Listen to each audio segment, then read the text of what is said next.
Mari kita membaca Yesaya pasal 9 ayat yang kelima. Sebab seorang anak telah lahir untuk kita, seorang putra telah diberikan untuk kita. Lambang pemerintahan ada di atas bahunya, namanya disebutkan orang ajaib, penasehat, Allah yang perkasa, Bapa yang kekal, Raja damai. Ayat ini ayat yang sangat luar biasa, mengingatkan kita tentang bagaimana anugerah pemberian yang diberikan oleh Allah kepada manusia. Pemberian yang terbesar, yaitu dikatakan putra, anaknya yang tunggal, Yesus Kristus, diberikan untuk kita. Tidak gampang ya, seseorang memberikan anak. Tapi itu yang dilakukan oleh Allah Bapa kepada manusia. Nah, ada 3 hal yang saya lihat dari ayat ini. Yang pertama, saudara-saudara, kita harus mengerti bahwa keselamatan itu adalah anugerah. Seorang anak telah diberikan. Saudara, keselamatan kita itu adalah pemberian, hadiah, anugerah, sesuatu yang tidak kita peroleh karena kita berusaha, karena kita bekerja, karena kita melakukan sesuatu yang baik, lalu dapat imbalan. Keselamatan tidak. Keselamatan tidak bisa dibeli oleh apapun juga. Betapapun banyaknya harta kita, kita tidak bisa memberi keselamatan. Itulah sebabnya Tuhan Yesus pernah ngomong, bukan? Apa artinya orang memiliki seluruh dunia kalau jiwanya binasa? Jadi kita saudara-saudara harus mensyukuri kita selamat itu karena Tuhan mengasihi kita. Efesus berkata, sebelum dunia dijadikan, Allah telah memilih kita di dalam Kristus supaya kita menjadi kudus dan tak bercacat. Kalau kita renungkan hal ini sesuatu yang luar biasa yang kita tidak bisa jangkau dengan pikiran kita. Jadi saudara-saudara, pertama-tama ayat tadi mengingatkan kita bahwa keselamatan kita itu adalah anugerah, adalah hadiah, pemberian yang cuma-cuma diberikan. Karena manusia tidak bisa mencapai keselamatan dengan apapun dan dengan cara apapun. Tuhan Yesus Kristus menawarkan keselamatan itu, saudara, diberikan kepada kita. Bersyukur kepada Tuhan ya. Yang kedua, saudara-saudara, keselamatan itu juga adalah sebuah tanggung jawab. Ini jangan lupa, saudara. Mengapa saya katakan keselamatan itu sebuah tanggung jawab? Karena bagaimanapun juga sebuah pemberian kalau tidak diterima juga nggak bisa. Betul, saudara? Saudara pernah ngasih orang nggak diterima? Padahal ini hal yang sudah saudara upayakan, sudah pikirkan mana yang kira-kira paling terbaik, mana yang paling disukai, mana yang paling, lalu dikasih orangnya, sorry, saya enggak bisa makan ini. Enggak bisa bukan? Nah inilah yang saya maksud dengan tanggung jawab. Jadi Tuhan memberi kepada kita, tapi kita harus terima itu. Amin, saudara. Kita terima saja. Makanya kita jadi orang tuh harus bisa nerimo gitu ya saudara. Bisa menerima, rendah hati. Sudah, kita terima semua. Tuhan memberikan kepada manusia, tetapi manusia mempunyai satu tanggung jawab, yaitu menerima pemberian Tuhan ini. Kita terima keselamatan yang Tuhan beri itu, kita sambut keselamatan itu. Dan yang ketiga, keselamatan itu adalah hadiah yang terbesar. Apapun juga yang kita miliki, semua tidak bisa mengganti keselamatan kita. Sebab itu keselamatan itu adalah sebuah hadiah yang terbesar yang Tuhan berikan di dalam nama Yesus dan hanya di dalam nama Yesus. Saudara pegang itu, mantap. Tidak ada keselamatan lain di luar nama Yesus. Mari kita baca satu ayat. Kisah Rasul pasal 4 ayat 12. Dan keselamatan tidak ada di dalam siapapun juga selain di dalam Dia. Sebab di bawah kolong langit ini tidak ada nama lain yang diberikan kepada manusia yang olehnya kita dapat diselamatkan. Sudah, percaya, pegang nama Yesus. Saudara pasti selamat di dalam nama Tuhan Yesus Kristus ada keselamatan. Jadi saudara-saudara luar biasa yang Allah lakukan bagi kita. Dia memberikan yang terbaik untuk kita. Makanya Paulus sampai ngomong gini, kalau anaknya sejak diberikan, apalagi yang lain. Roma 8. Kalau Allah tidak menyayangkan anaknya yang tunggal, dia berikan bagi kita. Masa yang lain Tuhan tidak berikan? Jadi kalau saudara masih ada yang ragu dengan kebaikan Tuhan, Natal adalah satu kesempatan untuk saudara kembali merenungkan. Kalau anak sejak diberikan, saudara, anak itu nyawa loh. Banyak orang tua lebih berani mengorbankan nyawa demi anak, bukan? Ketika Allah memberikan nyawa anaknya, saya yakin Allah mungkin sambil menangis. Tapi dia berikan yang terbaik bagi manusia. Makanya Yohanes 3:16 itu sudah paling pas itu. Nah, begitu besar kasih Allah kepada dunia ini, sehingga dia berikan anaknya yang tunggal. Tidak bisa sudah mau minta anak, tidak gampang. Nah, kita akan melihat lebih jauh, jelas bahwa nama Yesus ada keselamatan. Tapi kalau kita kembali kepada ayat pokok kita tadi, Yesaya mengatakan bahwa Yesus itu juga punya gelar. Dan gelarnya ini menunjukkan apa yang dia lakukan bagi kita. Apa yang kita terima dari Yesus. Ada 5 hal di sini yang ingin saya sampaikan. Apa yang kita terima dari Yesus. Balikan ke ayat pokok saya ya. Coba kita baca sekali lagi ayat ini. Sebab seorang anak telah lahir untuk kita, seorang putra telah diberikan untuk kita. Lambang pemerintahan ada di atas bahunya dan namanya disebutkan orang pertama ajaib, kedua penasehat, ketiga Allah yang perkasa, keempat Bapa yang kekal, dan kelima Raja Damai. Jadi ini ada 5 berkat yang luar biasa di dalam nama Yesus. Yang pertama, dikatakan saudara-saudara, di dalam Yesus kita menerima keajaiban. Miracle. Sebab namanya disebut ajaib, wonderful.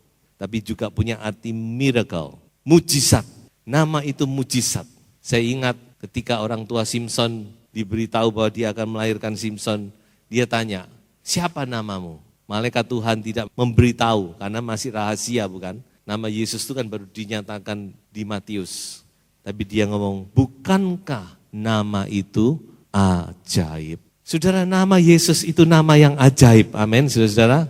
Betapa banyak kalau kita renungkan sejenak, karena kita ini sudah di bulan yang terakhir, saya yakin ada banyak keajaiban yang sudah kita terima. Amin. Mujizat-mujizat, apakah itu mujizat yang kecil, yang tanggung, yang besar, yang sudah kita terima di dalam Yesus. Itulah Yesus yang kita sembah. Sebab itu orang Kristen itu berjalan dalam keajaiban. Karena Tuhan kita Tuhan yang ajaib.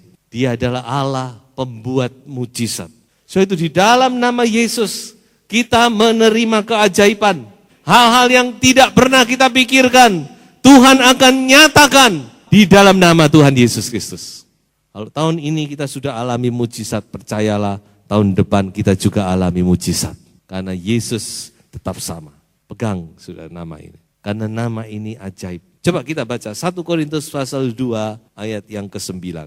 Tetapi seperti ada tertulis, apa yang tidak pernah dilihat oleh mata, dan tidak pernah didengar oleh telinga, dan yang tidak pernah timbul di dalam hati manusia, semua yang disediakan Allah untuk mereka yang mengasihi Dia. Haleluya. Luar biasa, saudara.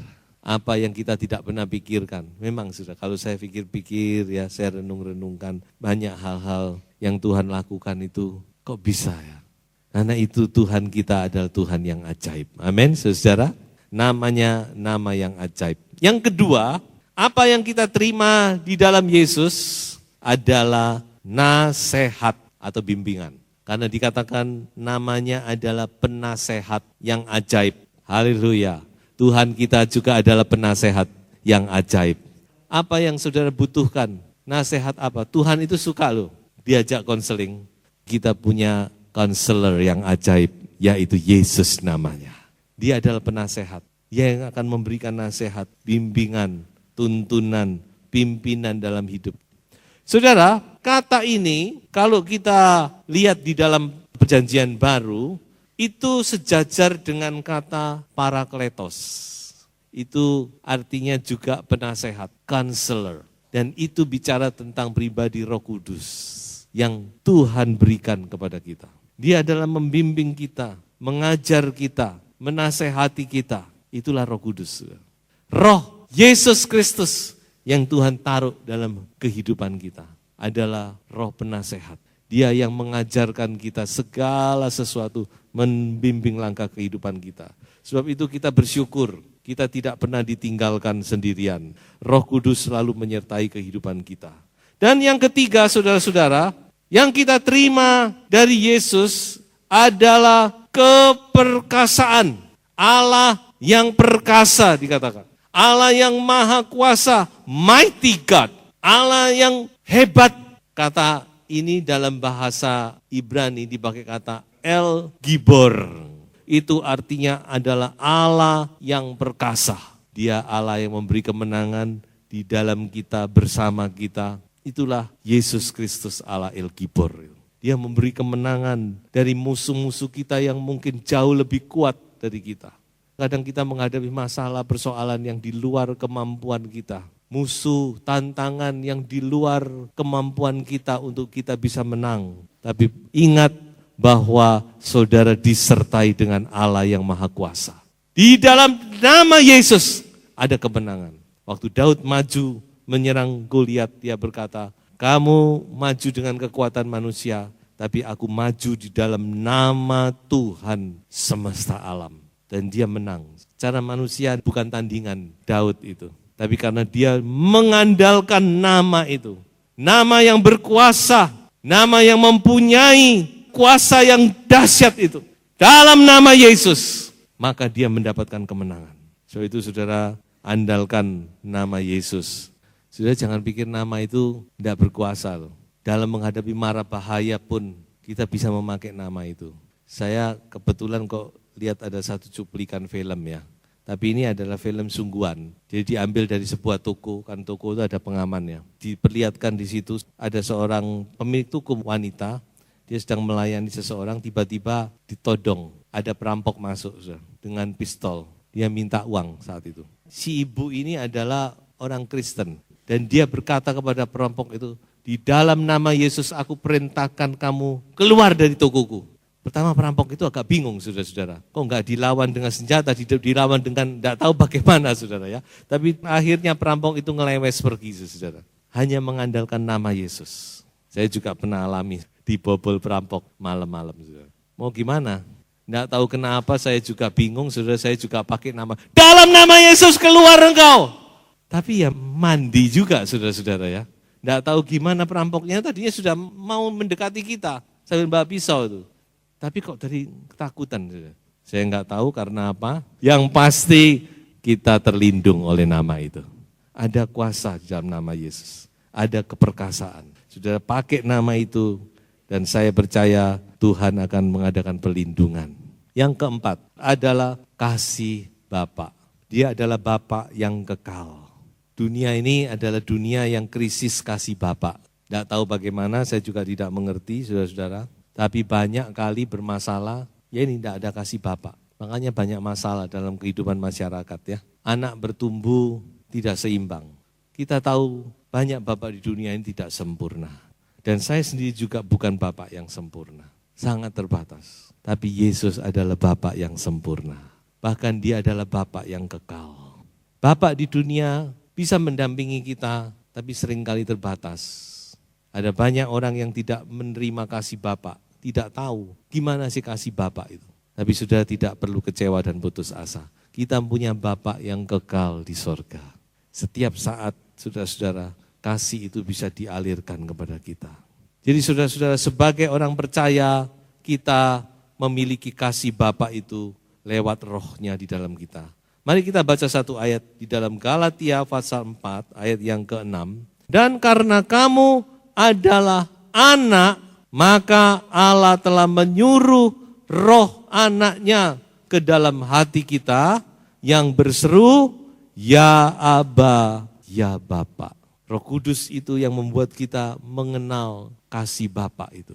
So itu saya percaya setiap anak Tuhan dia mengerti kasih Bapa karena ada Roh Kudus di dalamnya. Dan yang terakhir dikatakan di dalam Yesus kita memperoleh kedamaian yang sejati. Tuhan Yesus berkata, di dalam dunia kamu gelisah, kamu khawatir, tetapi di dalam aku kamu mendapatkan damai sejahtera. Aku memberikan damaiku kepadamu, dan damai ini bukan seperti yang diberikan oleh dunia. Yesus adalah Raja Damai. Di dalam Yesus kita menerima kedamaian yang sejati. Sebab itu kalau ada anak Tuhan masih nggak damai hatinya, coba periksa ya. Ada saudara yang hatinya masih kacau balau, masih tidak ada kedamaian, tidak ada ketentraman, dan itu dampaknya kepada rumah tangga. Biasa orang kalau tidak punya damai itu dampaknya pasti rumah tangganya kacau. Coba kalau saudara punya damai, rumah tangga saudara pasti tenang, anak-anak pasti senang, pasti kerasan di rumah. Kenapa? Damai itu mengalir, muncul, keluar dalam hidup. Dan kita anak-anak Tuhan harusnya punya damai, karena Yesus itu Raja Damai. Sebab itu mari saudara, kita kembali lagi alami damai sejahtera Tuhan itu. Yesus datang ke dalam dunia, pertama-tama dia memberikan damai. Dia mendamaikan kita dengan Allah, dengan Bapa. Allah dengan manusia diperdamaikan. Kita berdamai dengan Allah yang pertama-tama. Dosa kita disucikan, kita dibenarkan. Kemudian kita diperdamaikan dengan sesama. Anak Tuhan harus hidup dalam damai, saudara-saudara. Memang ya, hidup bersama itu tidak gampang, karena karakternya orang itu kan macam-macam. Kalau saudara masih cuma kenal say hello, mungkin tidak ada masalah. Tapi kalau sudah mulai kenal, mulai dekat, mulai ini, mulai itu, pasti ada gesekan-gesekan dan sebagainya. Tapi itu bukan kendala, saudara. Saya percaya di dalam Yesus kita bisa hidup dalam damai sejahtera dengan sesama. Dan kemudian kita berdamai dengan diri sendiri. Berdamai dengan Allah, berdamai dengan manusia, berdamai dengan diri sendiri. Yesus adalah Raja Damai. Dia datang memberikan damai. Dan itu semua sudah dimungkinkan dengan pengorbanannya di atas kayu salib. Dia mendamaikan kita dengan Bapa, mendamaikan kita dengan sesama manusia, mendamaikan kita dengan diri kita sendiri. Tidak ada lagi tuduhan-tuduhan, ketakutan dan sebagainya, karena kita tahu kita sudah disucikan oleh darah Yesus. Sebab itu saudara-saudara, mari kita alami, mujizat kita alami, pimpinan tuntunan Tuhan, keperkasaan Tuhan, kasih Bapa dan damai sejahtera itu. Kita mau alami itu semua. Tuhan Yesus memberkati.